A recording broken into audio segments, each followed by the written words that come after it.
Olá, espero que estejam bem.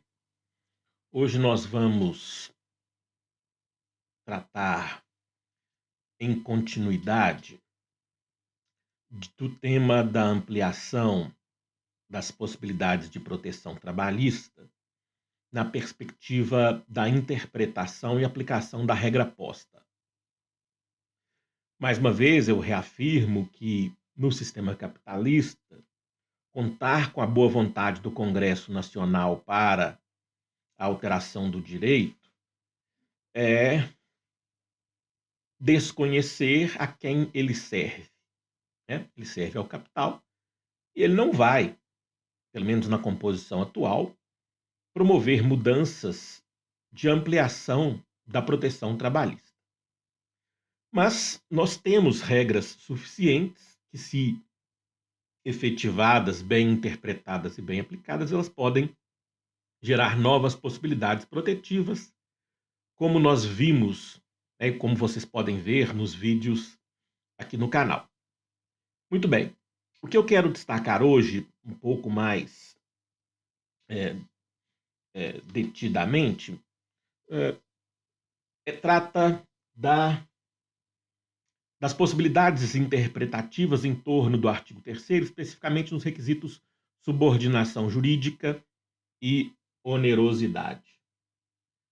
Bom, com relação à subordinação, nós temos, como há vídeos outros aí no canal sobre isso, diversas teorias em torno da subordinação.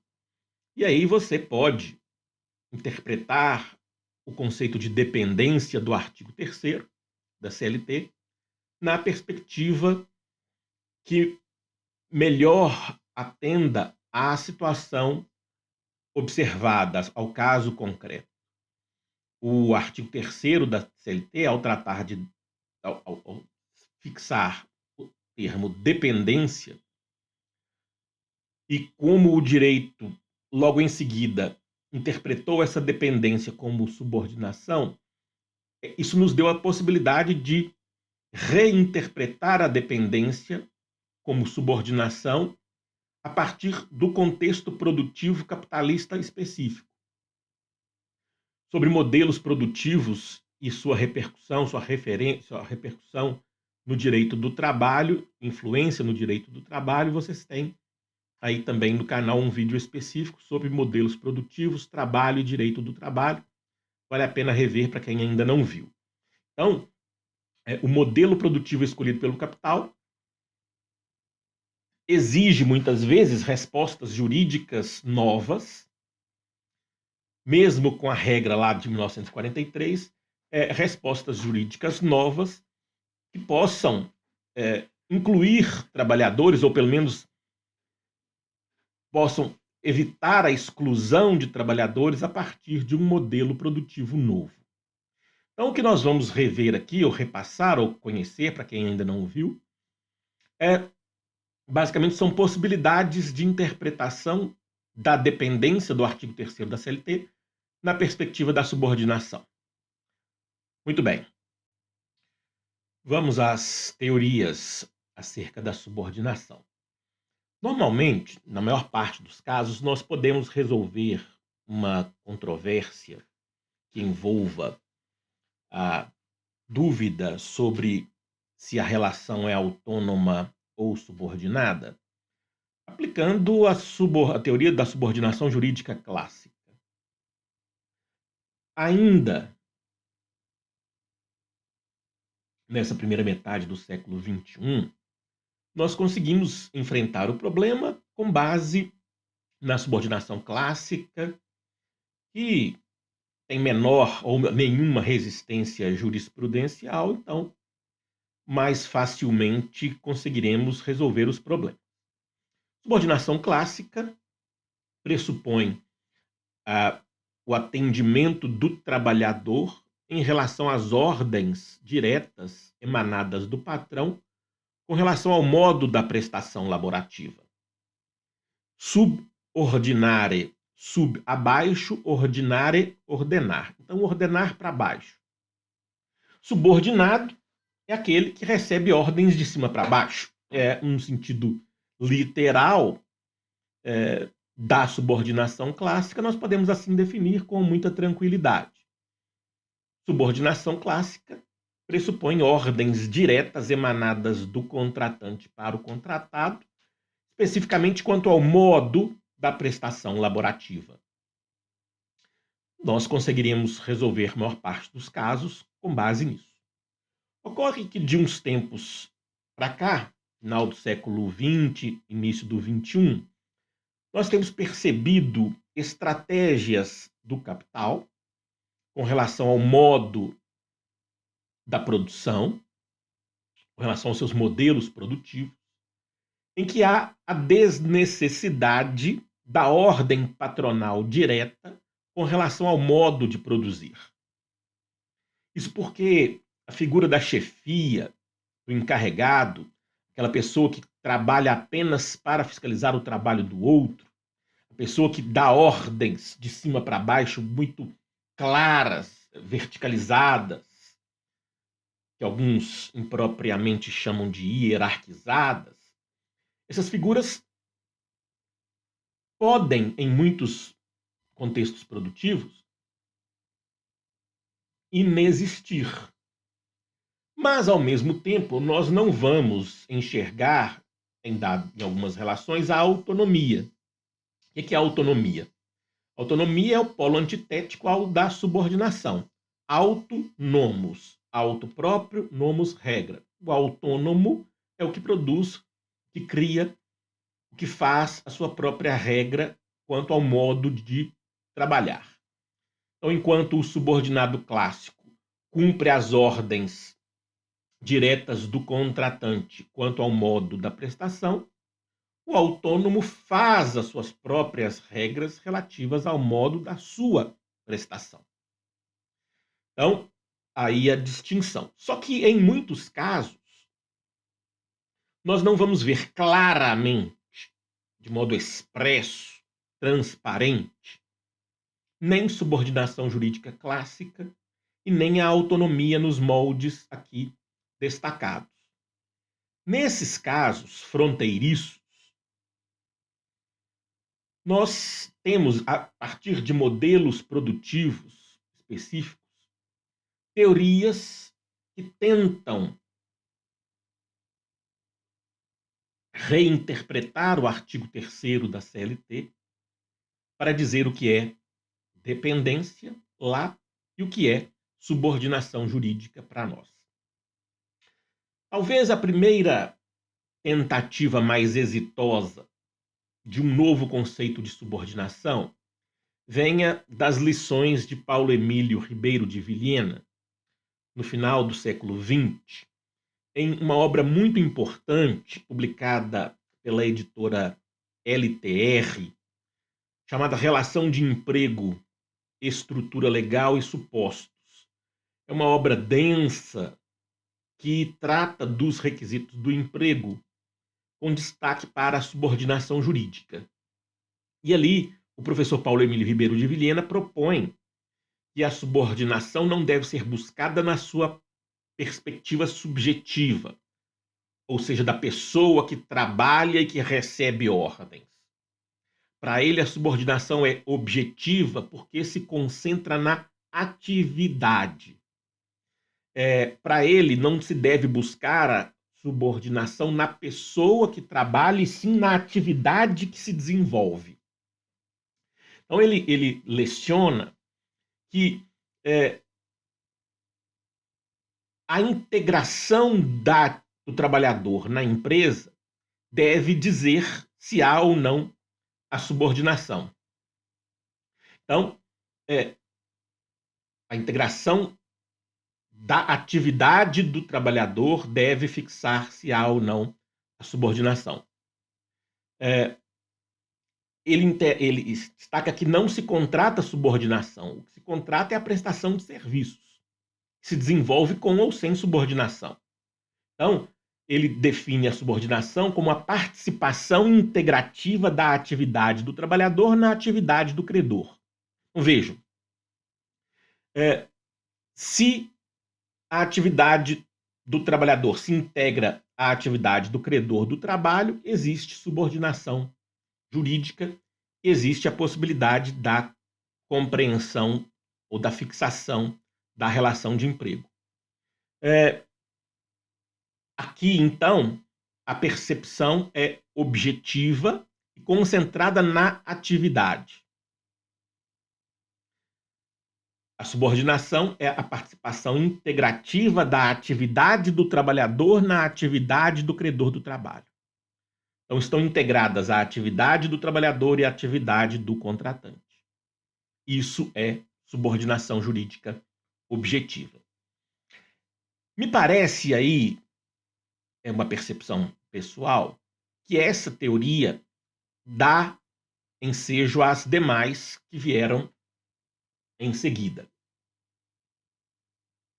Eu, no final do século passado, início deste, propus, com base na doutrina e legislação da Itália, que nós pudéssemos aplicar a teoria da parasubordinação em alguns casos fronteiriços. A relação não é nem subordinada clássica e nem uma relação com autonomia, é uma relação fronteiriça de zona grise, e a proposta foi de que essa relação parasubordinada, com traços de autonomia e traços de subordinação, pudesse ser resolvida em favor do trabalhador, interpretando-se dependência também como parasubordinação. Essa ideia não foi adiante, houve críticas doutrinárias, ok, nós estamos aí mesmo para debater o direito, não foi adiante, mas também pode ter dado espaço ao surgimento ou ao desenvolvimento de outras tantas teorias que vieram depois da minha teoria brasileira de parasubordinação. Vou aproveitar aqui para novamente propor para vocês a leitura de todos esses conceitos detalhados, transcritos, com as referências bibliográficas extensivas, completas, no meu curso de Direito do Trabalho, que é publicado anualmente pela editora RTM de Belo Horizonte.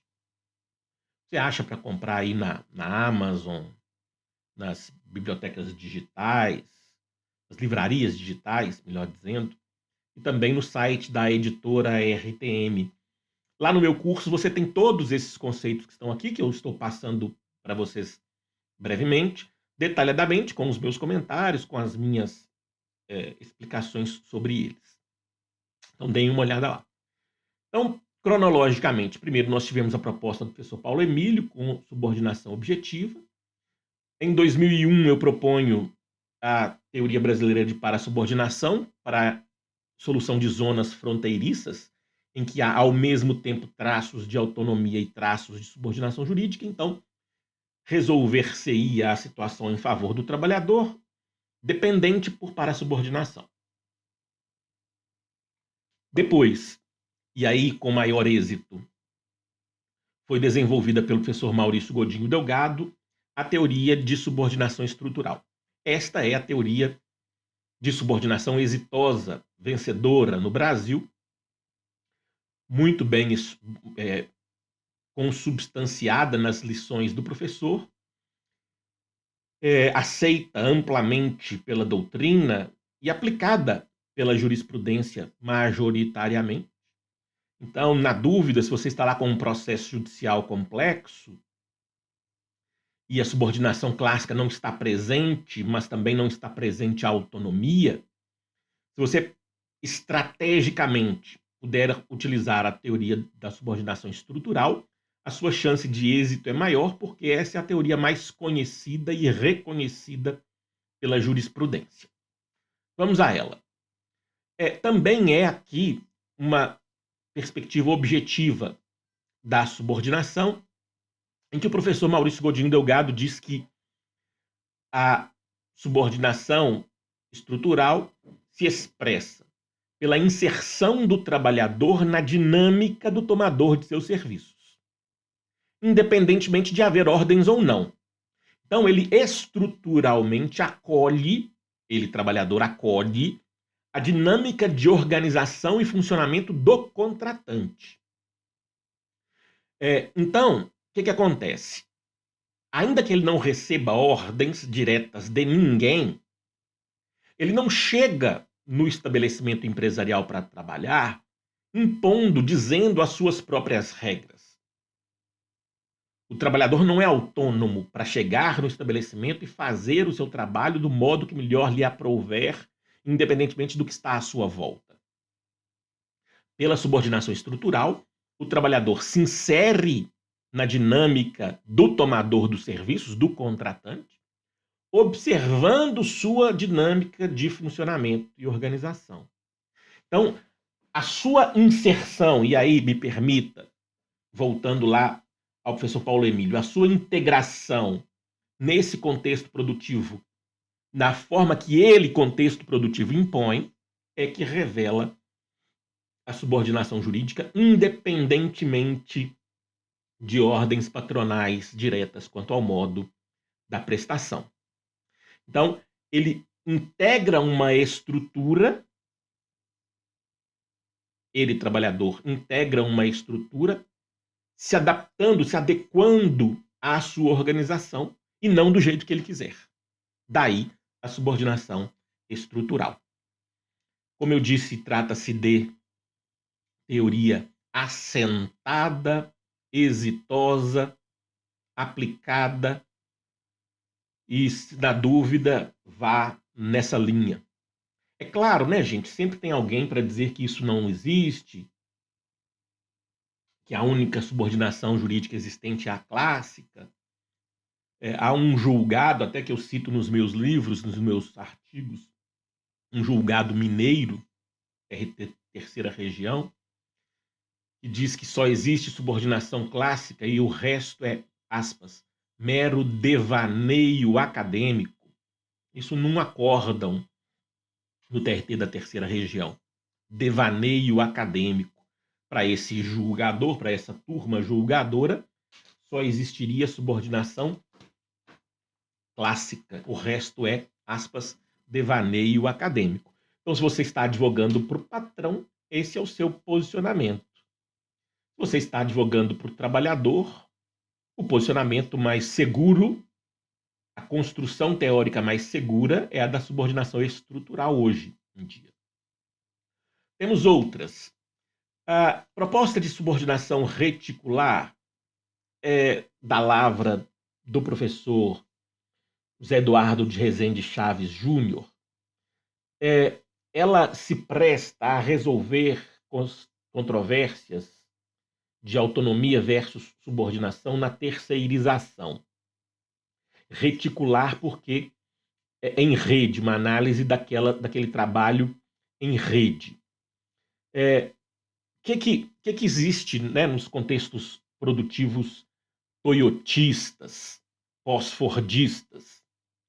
Nós temos organizações produtivas em rede.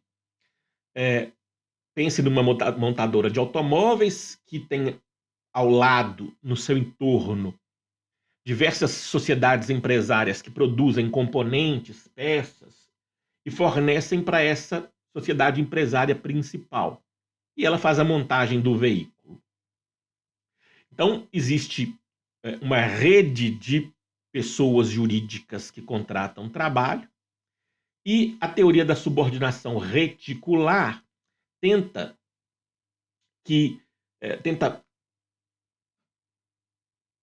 fixar subordinação jurídica a partir da subordinação que existe entre as empresas. Se a empresa principal economicamente organiza, subordina, exerce poder de mando, comando sobre as outras, essa subordinação entre as empresas seria transferida também para os trabalhadores, o que resultaria na responsabilidade da empresa principal pelos contratos dos trabalhadores das empresas outras. Essa construção teórica, ela é anterior à reforma trabalhista, e me parece que ficaria prejudicada, salvo melhor juízo, ficaria prejudicada pelas decisões do Supremo sobre a terceirização e que validam, essas decisões do Supremo validam a terceirização tal qual firmada pela reforma trabalhista. Para quem trabalha com terceirização, responsabilidade das empresas principais em relação às acessórias, vale a análise da teoria de subordinação reticular, e aí da lavra do professor José Eduardo de Rezende Chaves Júnior e Marcos Menezes Barberino Mendes. Trago também esses conceitos no meu curso de Direito do Trabalho, e você tem, inclusive, decisões também, talvez anteriores à reforma, que aplicam subordinação reticular. Com relação à subordinação integrativa, ela, na verdade, é um nome diferente para a subordinação objetiva, porque fundada também na atividade e pressupõe que o trabalhador que a atividade do trabalhador está integrada à atividade exercida pelo contratante. Então, é subordinação objetiva, com outro nome, não há necessidade de retomar muito aqui. Outra teoria interessante da subordinação potencial, proposta por Danilo Gonçalves Gaspar, estabelece que alguns trabalhadores não são autônomos, não trabalham por conta alheia, não trabalham por conta própria, e sim por conta alheia, mas não estão sujeitos a uma ordem direta, explícita, expressa do contratante quanto ao modo da prestação laborativa. Então, ele propõe que subordinação potencial ela existe quando o trabalhador, sem possuir o controle dos fatores de produção, presta serviços por conta alheia, podendo ser direcionado pelo contratante quanto ao modo de produzir. Então, mesmo que ele não receba ordens, o fato de ele se integrar, mais uma vez, subordinação objetiva, o fato de ele se integrar naquela atividade estruturalmente, faz com que ele possa ser demandado por ordens diretas, e essa subordinação em potência faz com que ele esteja subordinado. Aqui, mais uma vez, o retorno à subordinação objetiva e à subordinação estrutural. E aí, uma subordinação em potência. Ele pode ser demandado por ordens diretas, ele pode vir a receber ordens diretas, então ele está potencialmente subordinado. Por último, e talvez a que mais vai nos trazer enfrentamentos no futuro, a subordinação por algoritmos ou subordinação algorítmica. Ela se estrutura, naqueles contextos de economia da tecnologia digital, em que o trabalho é mediado por plataformas digitais, normalmente via telefone celular. Você baixa lá o aplicativo e você pode prestar trabalho ou contratar trabalho via aplicativo. Aqui no canal nós temos muitos vídeos que tratam do assunto.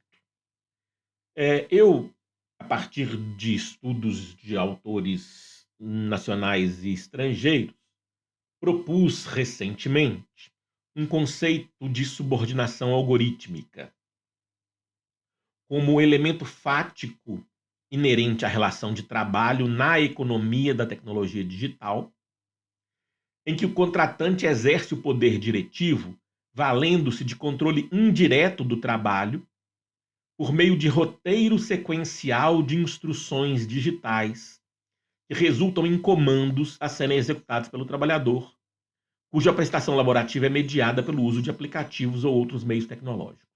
Então, qual que é o cerne desse conceito? O controle não se dá por uma pessoa, por um chefe, por um estabelecimento empresarial fixo, estático, organizado, mas por meio de um roteiro sequencial de instruções digitais. E esse roteiro, ele se amolda a cada trabalhador de acordo com as respostas que esse trabalhador dá ao próprio aplicativo. Então, esse roteiro sequencial, que a gente chama de algoritmo, ele se amolda às respostas de cada trabalhador ou de um grupo de trabalhadores e ele dirige a prestação laborativa a partir dessas respostas. Então, há uma retroalimentação de informações entre o roteiro sequencial e os trabalhadores ali envolvidos. Então, se há necessidade de entregas em uma dada região da cidade e não em outra, o aplicativo faz com que o trabalhador, sem perceber, vá se aproximando daquele polo. As entregas vão sendo direcionadas uma a uma até que ele chegue onde o aplicativo quer. Isso depende do dia, da semana, do mês, do horário, da chuva, da intempérie. Depende da quantidade de trabalhadores logados, depende da resposta que aquele trabalhador específico dá, se ele quer trabalhar mais horas ou menos horas. Então, há uma direção muito fluida, muitas vezes específica, e que esse roteiro sequencial de instruções digitais se adapta. E ele dá comandos a partir das informações que ele recebe em tempo real. Então é uma subordinação diferente, sutil, absolutamente inteligente, em tempo real, mas é subordinação jurídica, o que as plataformas negam veementemente. E até os próprios trabalhadores tendem a negar veementemente, porque eles não se percebem subordinados. Eu trabalho para a Uber porque eu não gosto de ter patrão me dando ordem. Eu trabalho para a iFood porque eu sou um empreendedor. Ele não vê que ele está subordinado, porque o algoritmo não quer que ele veja. O algoritmo serve também para que o trabalhador não se sinta subordinado. Mas ele está. Talvez de um modo mais efetivo e impositivo do que na subordinação clássica. Porque é uma lógica diferente, mas ainda assim subordinação. Essa é uma teoria em crescimento, em desenvolvimento no mundo inteiro, que vale para aqueles que querem fazer pesquisa acadêmica, se deter a essa construção. Bom, então com relação à subordinação é isso. E aí, mais uma vez, estratégias, né? Normalmente nós resolveremos o processo, o caso concreto, com subordinação clássica, e aí não precisamos enfrentar posicionamentos resistentes no outro sentido. Mas, havendo dúvida razoável, né, não é nem subordinado clássico e nem autônomo, nós temos uma linha de construção teórica para poder trabalhar de acordo com o nosso caso concreto. Repito, leiam isso aí, leiam essas teses na jurisprudência. É muito interessante pesquisar a aplicação das teorias pela jurisprudência. Leiam isso aí na doutrina. Eu sugiro mais uma vez o meu curso de Direito do Trabalho da editora RTM. Seguindo. Mais recentemente ainda, tem havido um fenômeno muito interessante e que eu chamei de deslocamento do centro do poder empregatício e falo dele daqui a pouquinho. Mas vocês sabem que um dos requisitos do emprego é a onerosidade. Normalmente o centro da discussão ficava na subordinação jurídica, como nós já vimos.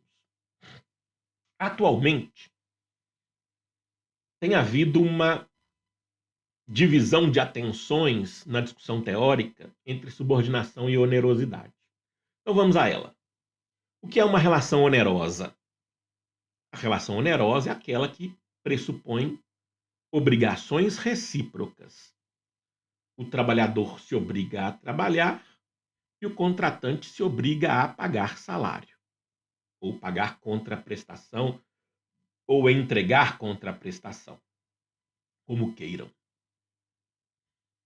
A relação é sinalagmática, os interesses são contrapostos. Não são os mesmos interesses, embora a administração de empresas queira fazer parecer que todos vestem, aspas, a mesma camisa. Não é verdade. Os interesses do trabalhador são trabalhar por menor tempo, por maior preço. O interesse do contratante é explorar mais trabalho por mais tempo, ou não, mas sempre mais trabalho por menos preço. Então, os interesses são contrapostos, os interesses são antagônicos. Capital e trabalho são adversários. Não caiam nessa conversinha de somos um mesmo time, porque não é verdade. Onerosidade pressupõe interesses em conflito, interesses antagônicos, obrigações recíprocas e contrapostas. Bom, o contrário disso é trabalho gracioso. O contrário disso é trabalho voluntário, que é importantíssimo também, excelente, necessário, altruístico, beneficente. Nada contra. Mas na relação capital-trabalho ordinária, o interesse é contraposto. Eu quero trabalhar menos por mais salário, sempre. O patrão quer que eu trabalhe mais tempo me pagando menos salário. Funciona desse jeito. Como é que se comprova ou percebe a onerosidade no caso concreto? Na imensa, esmagadora maioria dos casos, nós vamos perceber isso objetivamente, pela entrega da contraprestação, seja em dinheiro, ou em bens, ou em serviços. Então, objetivamente, nós teremos a onerosidade pela contraprestação feita, pela entrega. Só que há alguns casos, e esses tendem a ser os piores, em que houve relação capital-trabalho, houve trabalho, mas não houve entrega, não houve contraprestação. Seja porque o patrão é inadimplente, seja porque o contratante escravizou a pessoa, seja porque é um descuidado, por qualquer motivo não houve entrega.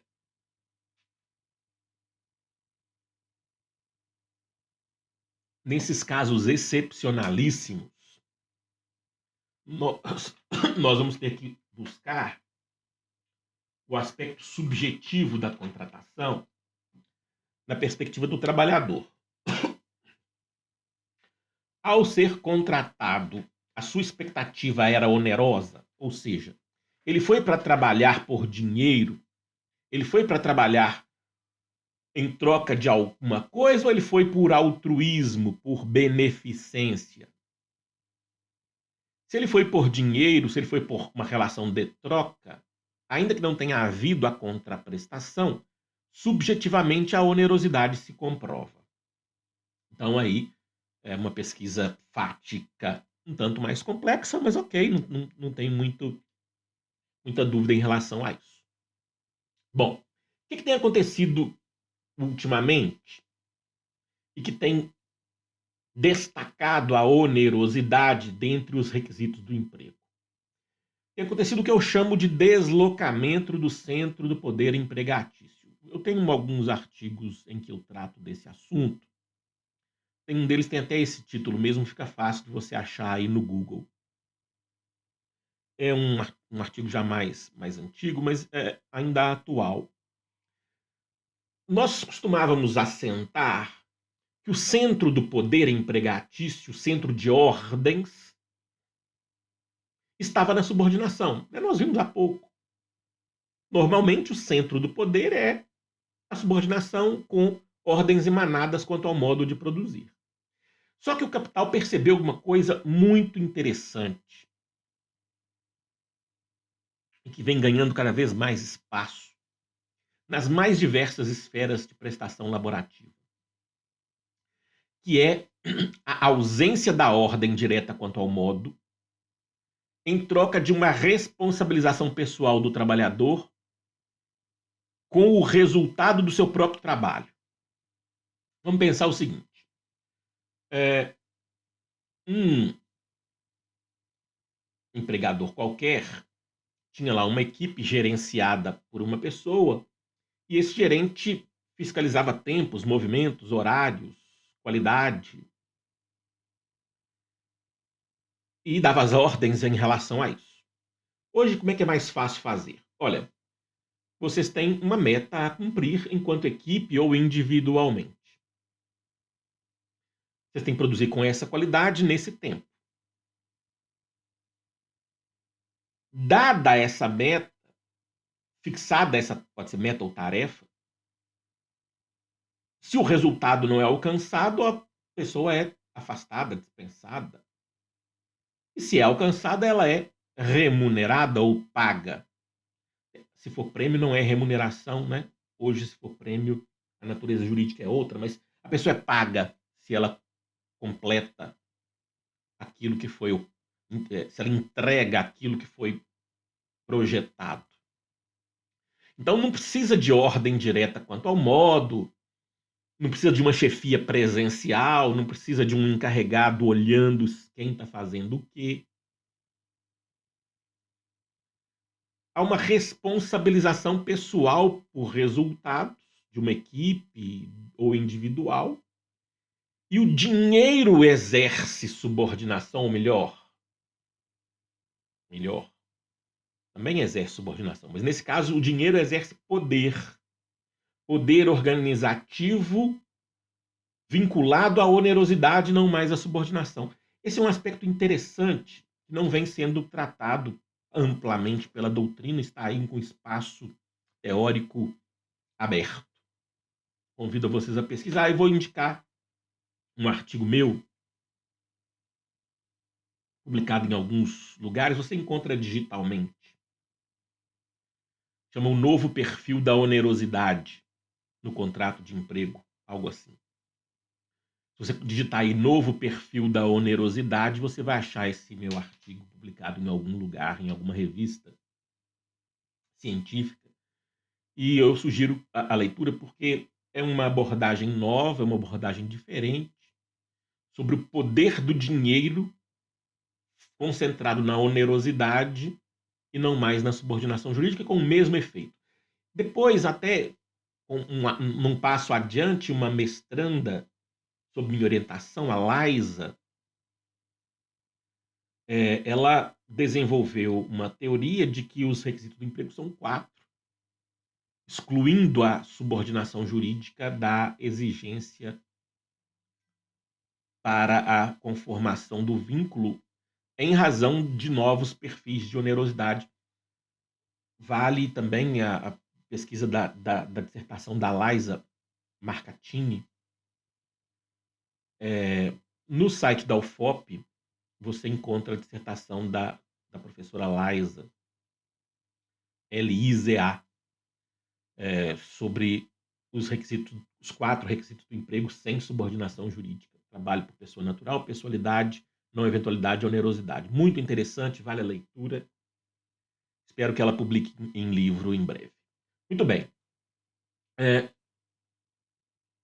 Para além disso, nós temos uma outra possibilidade interpretativa da onerosidade, principalmente nos modelos de economia da tecnologia digital, porque as plataformas se defendem contra o vínculo empregatício, muitas vezes afirmando que a relação não é onerosa, porque, diz a plataforma, ela não paga ao trabalhador.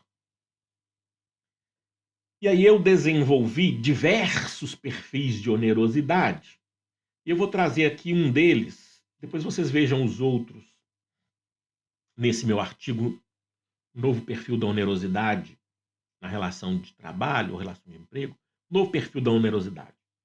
Mas eu trago aqui apenas a onerosidade ocultada, que é essa defesa judicial, fática, jurídica, das plataformas dizendo, não, eu não remunero. Eu não pago por trabalho. Eu não contrato trabalho.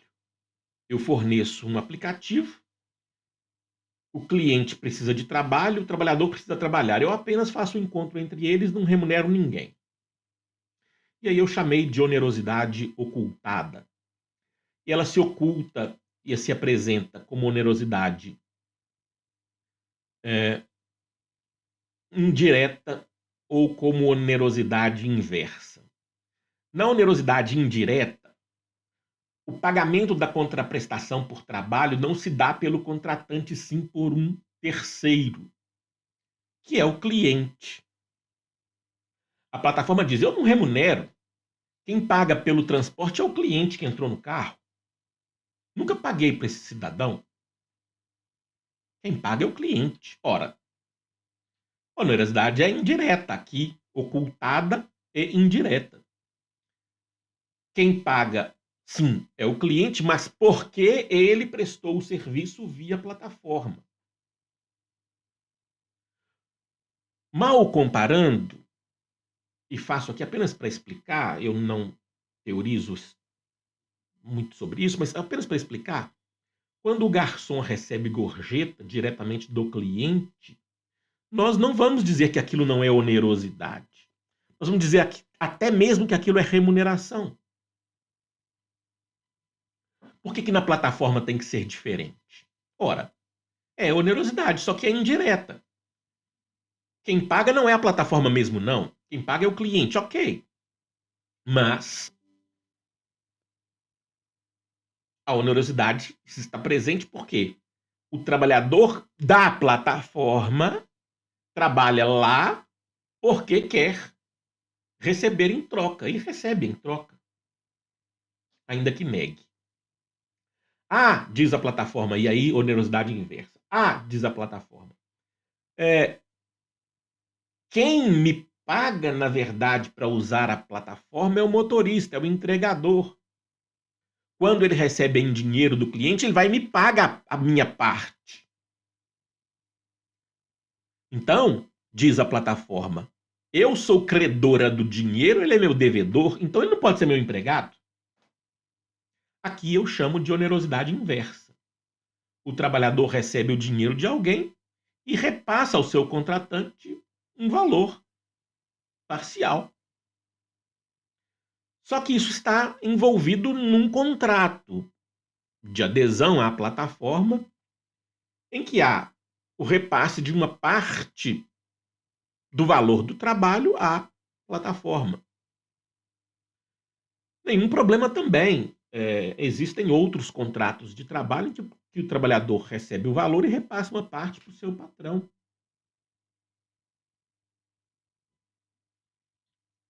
Muitas vezes no comissionamento pode se dar dessa forma, ou seja, o que eu estou querendo demonstrar é que o fato de o trabalhador repassar dinheiro ao contratante, ou o fato de o trabalhador receber dinheiro apenas de terceiros e não do contratante, não afasta a onerosidade na economia da tecnologia digital, porque essa onerosidade foi ocultada para parecer inexistente, mas ela está presente, apenas com um disfarce indireto ou inverso. Muito bem, então eu convido a vocês novamente à leitura do curso de Direito do Trabalho, lá da RTM, vocês têm essas explicações todas. Tem muitos artigos meus por aí nas revistas digitais que tratam do tema. Meu convite, então, é que nós possamos pensar em novas possibilidades de proteção trabalhista, né? Para que nós possamos atrair destinatários da proteção, ao invés de afastar a proteção trabalhista. Então, o que eu estou propondo é um caminho inverso àquele pretendido pelo capital. Convido a vocês à pesquisa acadêmica e à prática cotidiana nessa linha. Aproveitando, então, para pedir que você dê lá o seu joinha, peço que você indique meus vídeos para os seus colegas. Comente aí se achou, se eu conseguir responder aqui, eu vou responder. Um abraço para todo mundo. Até breve.